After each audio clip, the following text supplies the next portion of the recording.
To Henry James, Cambridge, November 24th, 1872. Dear Harry, on this saintly Sabbath morn I take up my long unwonted pen to make you a report of progress at home, ensheathed in other gossip.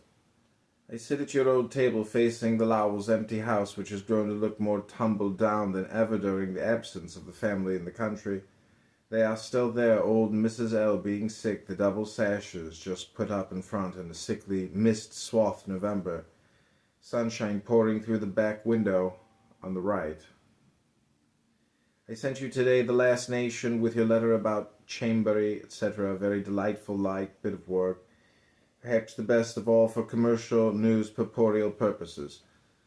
I must, however, still protest against your constant use of French phrases. There is an order of taste, and certainly a respectable one, to which they are simply maddening. I have said nothing to you about Guest's Confession, which I read and enjoyed, admiring its cleverness, though not loving it exactly. I noted at the time a couple of blemishes, one of the French phrase l'indifférence at the end of one of her sentences, which suddenly chills one's very marrow. The other, the expression to whom I had dedicated a sentiment. Earlier in the story, I cannot well look up the page, but you will doubtless identify it. Of the people who experience a personal dislike, so to speak, of your stories, the most, I think, will be repelled by the element which gets expression in these two phrases, something cold, thin-blooded and priggish, suddenly popping in and freezing the genial current. And I think that is the principal defect you have now to guard against. In flexibility, ease, and light power of style, you clearly continue to gain Guest's Confession, and this last letter in the Nation are proofs of it.